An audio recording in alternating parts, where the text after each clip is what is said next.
Bem-vindos à terceira semana da nossa maratona Porque eu lidero crianças.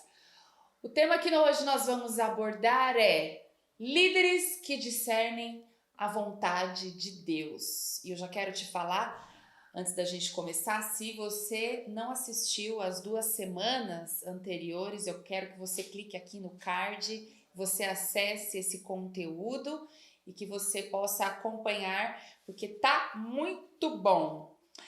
E aproveita também, curte, compartilha, comenta aqui para nós, porque o seu feedback é muito importante para nós, ok? Combinado? Então vamos lá, vamos começar. Como eu falei, o tema líderes que discernem a vontade de Deus. Antes da gente começar a falar desse tema, eu quero trazer aqui para você o que significa o verbo discernir. Segundo o dicionário, discernir significa perceber claramente, distinguir, diferenciar, discriminar. Por que eu estou definindo isso aqui para você? Porque é importante você saber o peso que esse verbo traz em relação àquilo que nós vamos falar, que é a vontade de Deus. Então, discernir tem a ver com você ter uma percepção clara. Então, eu faço uma pergunta para você. Você tem uma percepção clara a respeito da vontade de Deus? Sim, porque você é líder, você é filha amada de Deus. Isso é muito importante para você. Então, eu também faço uma pergunta aqui para você. Como é que você discerne a vontade de Deus? De que maneira prática que a gente pode discernir, ou seja, perceber claramente a vontade de Deus? Eu respondo para você, é olhando para a sua palavra. A palavra de Deus é a nossa base de fé, é o nosso manual de vida. Então nós olhamos para a sua palavra para poder extrair essa verdade para nós. Então, lá em Gênesis, no capítulo 1, nós vemos Deus falando ali com Adão e revelando o seu coração, revelando a sua vontade, revelando o seu propósito, que tem a ver com o propósito eterno dele para nós. Lá no verso 28 do capítulo 1 diz o seguinte: e Deus os abençoou e Deus lhes disse: frutificai e multiplicai-vos e enchei a terra e sujeitai-a e dominai sobre os peixes do mar e sobre as aves do céu e sobre todo o animal que se move sobre a terra. Então aqui, essas palavras de Deus, elas foram muito importantes para que Adão entendesse, olha, você foi criado com um propósito, e o propósito é você frutificar, você multiplicar, você gerar. E vai além disso, você vai dominar sobre os animais da terra, você vai reinar, né, no sentido de dominar os peixes do mar, as aves do céu e todo animal que se move sobre a terra. Esse propósito mudou de lá para cá? De forma alguma. Nós vemos em toda a Escritura Deus entregando e revelando o seu propósito eterno também. No Novo Testamento, eu quero ler com você 1 Timóteo 2, versos 3 e 4, que diz assim: porque isto é bom e agradável diante do nosso Salvador, que quer que todos os homens se salvem e venham ao conhecimento da verdade. Eu li com você ali as primeiras palavras de Deus para Adão, que foi a sua primeira criação, mas agora também eu estou lendo o Novo Testamento, a nova aliança. Na dispensação da graça, o propósito eterno não mudou. Então, a vontade de Deus é que todo homem se salve, é que todo homem tenha o conhecimento da vontade de Deus. Eu quero compartilhar com vocês aqui dois pontos muito importantes. O primeiro dele é: a vontade de Deus traduz o seu coração, amar. Lá em 1 João, capítulo 4, verso 16, diz o seguinte: nós conhecemos e cremos no amor que Deus nos tem. Deus é amor e quem está em amor está em Deus e Deus nele. Verso 7. Amados, amemo-nos uns aos outros, porque o amor é de Deus. E qualquer que ama é nascido de Deus e conhece a Deus. Você é nascido de Deus? Você que está me ouvindo, me assistindo aqui, você nasceu de novo? Você teve a experiência do novo nascimento? Se você me respondeu que sim, e eu espero que sim, eu falo para você, você tem o amor do próprio Deus dentro de você. Existe um amor que foi colocado dentro de você através da pessoa de Cristo no momento em que você nasceu de novo. Então, se você tem esse amor, você tem a natureza de Deus, e a natureza de Deus é amor. Então, se Deus é amor e Ele está em nós, então eu afirmo para você, nós somos capacitados para amar.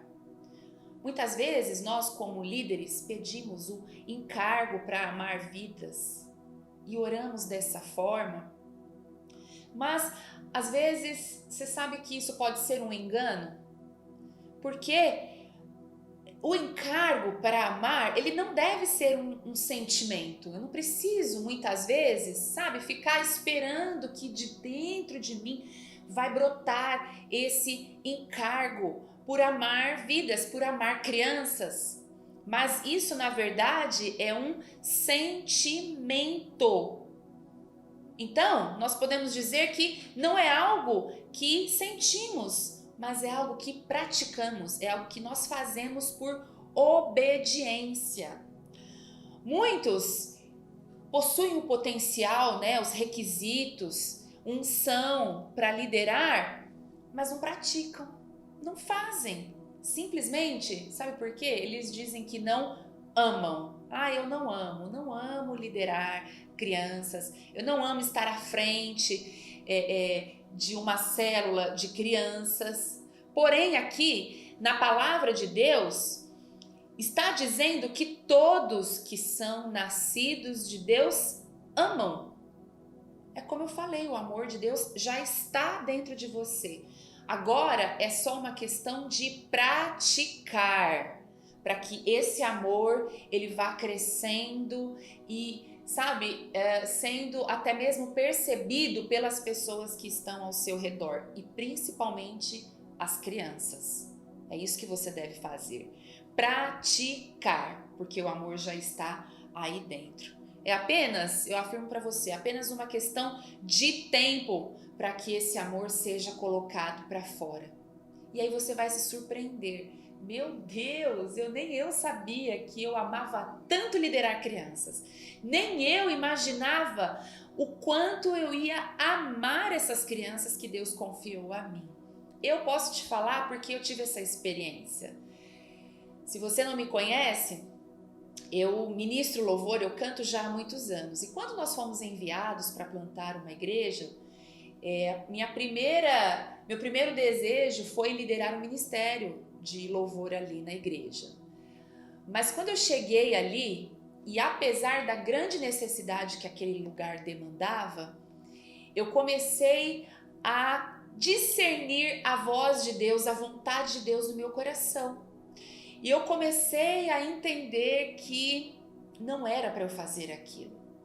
Eu comecei a perceber que Deus queria me levar para lugares maiores. Deus queria ampliar a minha forma de enxergar o propósito dele. Deus queria me fazer gerar. Tem algo de errado em ministrar louvor? Claro que não, é uma bênção. E eu fiz isso durante todo o período em que nós estivemos plantando aquela igreja. Mas quando eu abri o meu coração para discernir a vontade de Deus e eu vi que eu fui capacitada para amar, eu comecei a receber um encargo tão grande por aquelas crianças, sabe? E eu lembro que muitas vezes, praticamente todos os domingos, quando eu chegava ali no prédio da igreja ou quando eu chegava nas células, as crianças eram atraídas a mim. Mas por quê? Porque eu era uma tia super legal? Eu era uma super pastora? Não é isso. É porque elas se sentiam amadas. Eu comecei a ter esse encargo, a praticar esse amor que já estava dentro de mim, e isso ficou evidente aos olhos das próprias crianças. Então, não se contente com essa medida que você tem aí dentro de amor. Isso pode crescer. Amor é um dom de Deus dado a você que pode aumentar. Então, não se contente com aquilo que você está praticando hoje a nível de amor. A vontade de Deus é que esse amor cresça a cada dia. Amém? Então, eu quero ler aqui com você João 6,38 para poder seguir aqui no nosso raciocínio. Diz assim: porque eu desci do céu não para fazer a minha vontade, mas a vontade daquele que me enviou. Sabe o que eu afirmo para você lendo esse texto aqui? Jesus é um modelo para nós. Ele é o padrão em todas as coisas. E quando Jesus diz isso, que ele desceu do céu não para fazer a vontade dele, mas a vontade do Pai, ele estava expressando o seguinte: não importa o que aconteça, eu não estou aqui para fazer aquilo que eu gosto, não estou aqui para fazer a minha vontade, mas eu quero atender toda a vontade do meu Pai. E quem é filho tem prazer em obedecer, tem prazer em agradar o Pai. Você tem sentido prazer em agradar a Deus através da sua liderança? Porque quando passamos a entender o propósito de Deus e a conhecer a vontade dele, sabe o que acontece? Sua liderança ganha consistência, você ganha realidade, você ganha consequentemente prazer e satisfação. Você sabia disso? Então, é muitas vezes incoerente a gente dizer que nós amamos a Deus e nós não praticamos a vontade dele. Quem ama a Deus tem prazer em fazer a sua vontade. Segunda coisa que eu quero falar aqui para você é: quem ama a Deus gera. Quem ama a Deus gera. Nós fazemos a vontade de Deus porque o amamos. Gerar, se você já tem filhos, você entende bem o que isso significa. Gerar, ele é um processo que envolve trabalho, que envolve renúncia, que envolve um preço, não é? Para você poder cuidar, para você ensinar, para você conduzir toda. Enquanto o seu filho não sair da sua casa, esse processo não termina, não é verdade? Mas principalmente nesse estágio do gerar, ou seja, enquanto a criança está ali dentro de você, também existe um processo, não é verdade? E isso tem um preço, e isso também tem um trabalho. Então, é uma ilusão a gente achar que gerar não dá trabalho. Eu costumo ter a seguinte opinião: tudo da nossa vida existe um preço, existe um trabalho. O que você faz que não é custoso para você, que não tem um custo, que não tem um preço a ser pago, não é? Desde aquilo que é feito para você mesma, quanto para o próximo, quanto para o outro. Tudo envolve um preço. Então, se a gente colocar os olhos só no valor, sabe, no desgaste, não vai haver prazer. Concorda comigo? Se você fosse mensurar todo o trabalho que um filho dá, todo custo até mesmo financeiro que um filho dá, para algumas, esse sonho nunca chegaria, porque ela, sabe, levantaria o custo de tudo, somaria todo o trabalho, ela chegaria a uma conclusão: não vai valer a pena. Mas para quem é mãe sabe a alegria e o prazer que é gerar, cuidar, ensinar, discipular o seu filho. É importante a gente também entender um outro ponto, além desse que eu falei do preço, é que quem ama dá o que o outro gosta. Se você é casada, se você tem filhos, se você se relaciona com alguém, você entende que se torna um prazer dar aquilo que você sabe que o outro gosta. É ou não é? É tão prazeroso quando você sabe: olha, o meu filho gosta dessa comida, o meu marido gosta dessa sobremesa. E aí você vai e você faz e você vê a realização né, pessoal e a alegria do outro. Segunda coisa é: quem ama dá o melhor. Você que é mãe, você que é esposa, você tem alegria e prazer quando você dá o que o outro gosta? mas também você tem alegria quando você oferece o seu melhor. E essa é a característica de quem ama.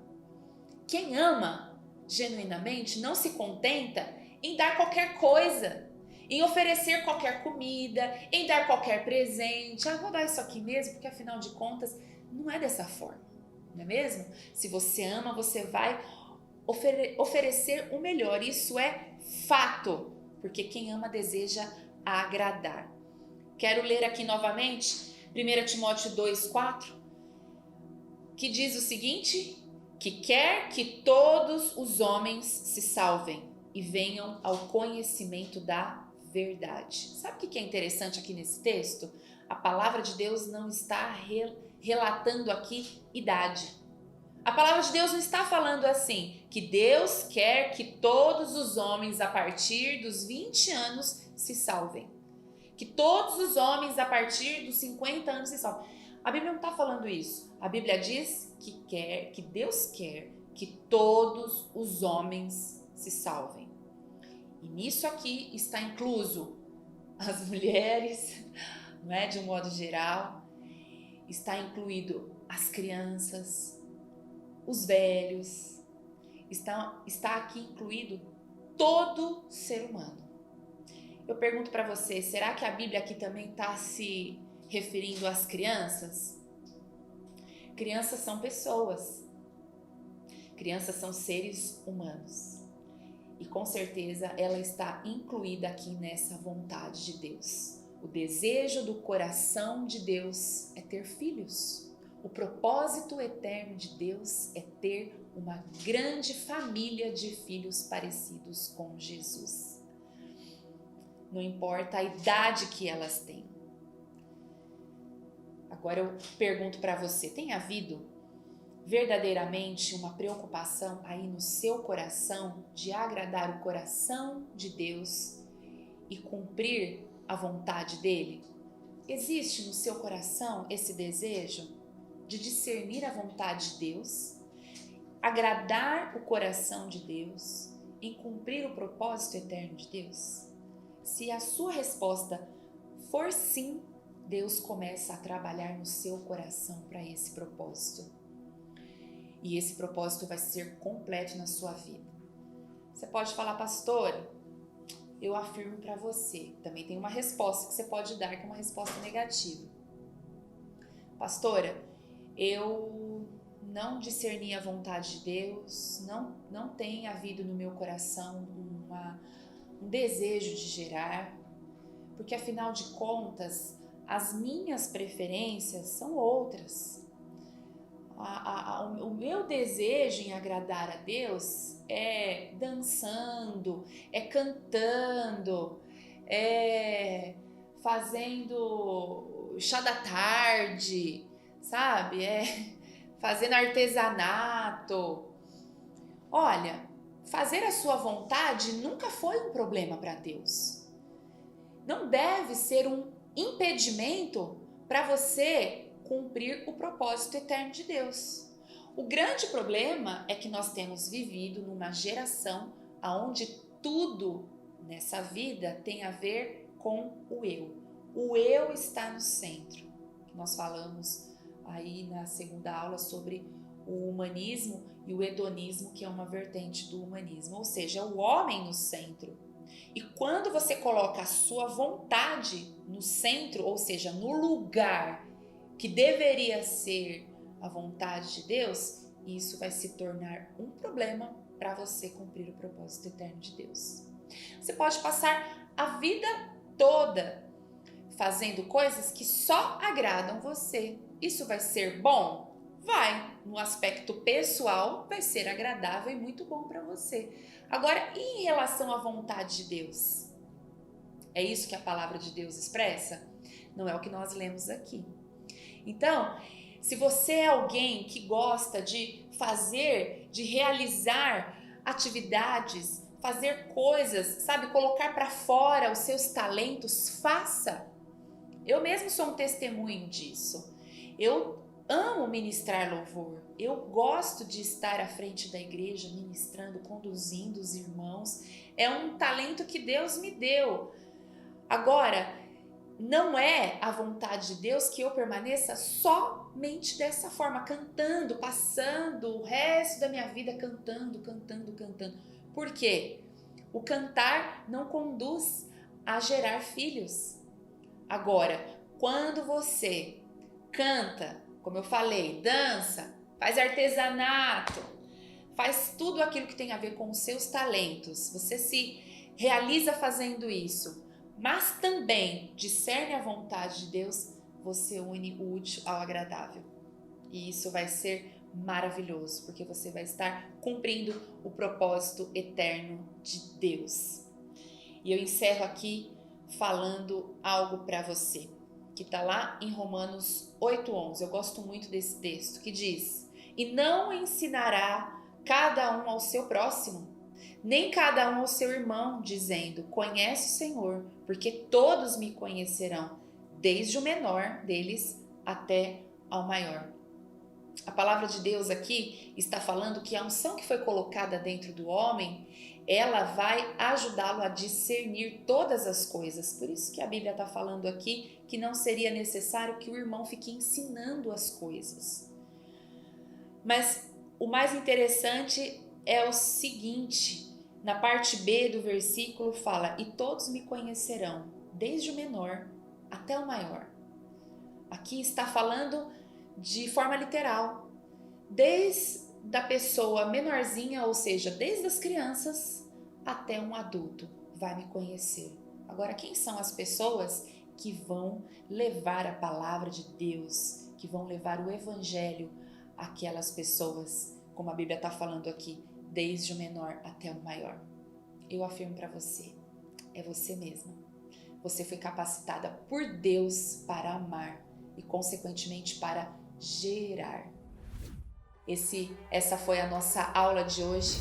Eu espero que tenha sido muito edificante. Medite nela, ore a respeito dela e eu tenho certeza que a sua liderança vai multiplicar em amor. Que Deus te abençoe e até a próxima semana. Tchau, tchau!